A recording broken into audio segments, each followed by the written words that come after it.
Hello friends, it's Terry with Terry's Mailbox, and I'm here today to present this Eggstra special card for cut cardstock. So giving you a little idea of the close-up here. I had a great time making this card. Again, I found this die set from Waffle Flour, and I thought it was so cute, and decided to make Easter cards with it.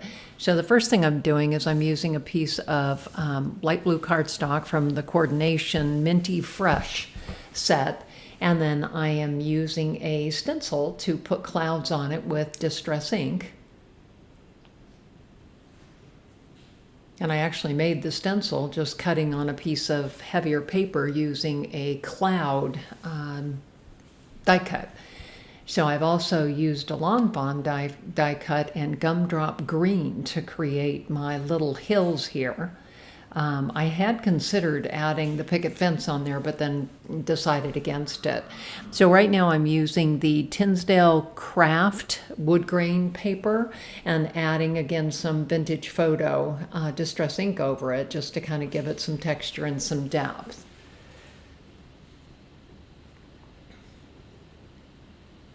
And then I cut the basket out, and here I needed to cut obviously the handle a little bit extra. But again, I thought this was really cute. Cute little basket, and it's got the little holes in it from the weaves. And then the next thing I did was I grabbed lots of the pop tone colors and used a few different miscellaneous stencils to ink blend in different colors over it to kind of give it some depth. And from this, I'm going to cut out the Easter eggs. So again, I use the orange fizz and the lemon yellow and the limeade and the grape jelly and grapesicle and blue raspberry and berrylicious. So again, I'm kind of showing you here how I just colored all of the different colors of pop tone cardstock.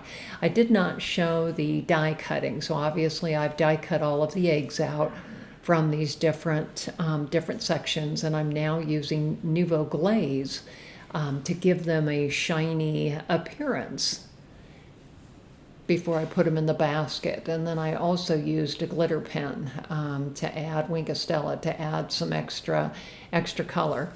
So then I decided the basket needed to have the background to cover up the holes. And so I'm just cutting an extra piece of craft colored cardstock here to put on the back.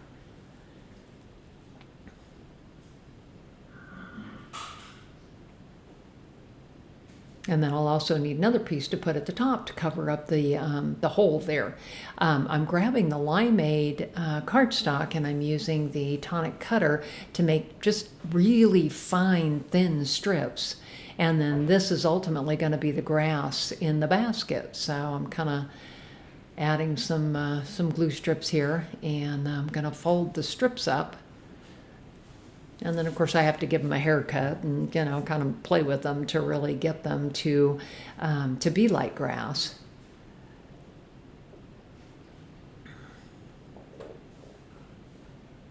So still kind of playing with the grass, trying to get it in shape there. And I'll add some glue. And then I ended up having to add, I actually put another basket on top of this one to cover where the grass went down a little bit farther than I had anticipated. So here I am kind of giving the grass a haircut.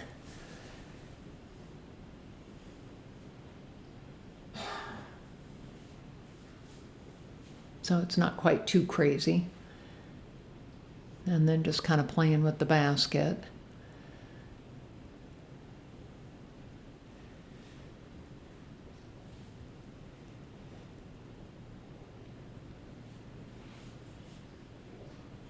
Trimming the basket a little bit more.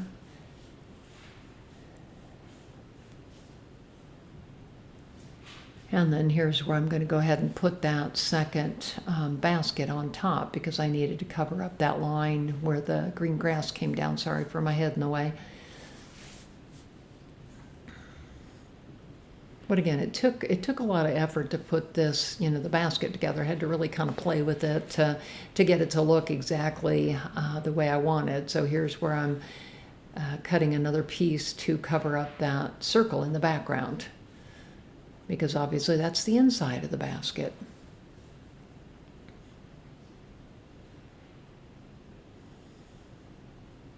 There we go. So we're just gonna put the inside of the basket on the basket.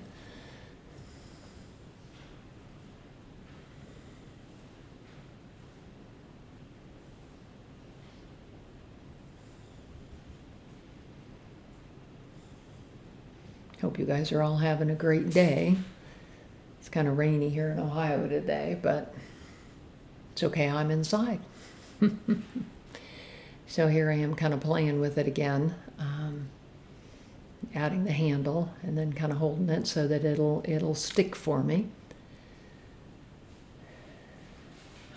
And so then I'll go ahead and put the grass in here first. I need my little grassy hills. And again, this is Pop Tone Gumdrop Green that I used to cut this, and I did use a Lon Von curved stencil to do this, or die, excuse me.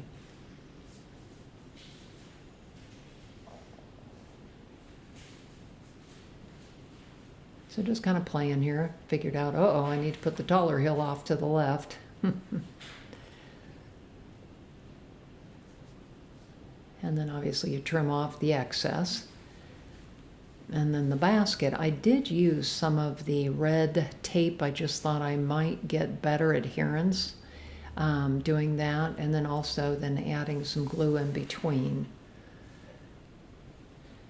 I really wanted to make sure that that basket stayed on since it had so many layers to it.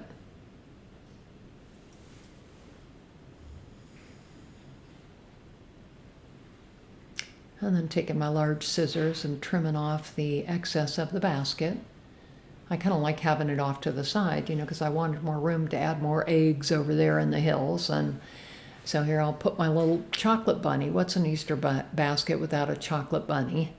And then I'm going to go ahead and add a lot of these eggs in here. So again, I've got those with the Nuvo glaze on it that are shiny, and then those that are glittery because of the Winkostella. It's just kind of fun, so I'm just kind of arranging and putting them in different spaces here and making them very layered. There is only one chocolate bunny, though.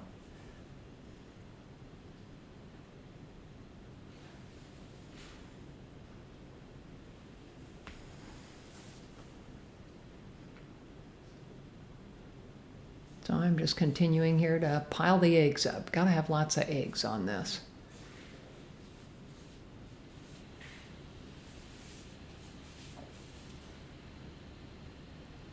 Had to pop up that one purple one so it sticks up a little bit farther in the front, and still, again, adding a couple more eggs. I just love this, the way the layered look. And then the last thing I did was I stamped Happy Easter. It's actually from a Stampers Anonymous set down at the bottom. So there's the card. So here's the final card. And thank you so much for joining me today for Cut Cardstock. Again, Happy Easter to you all. And join me on my social media sites, all listed under Terry's Mailbox.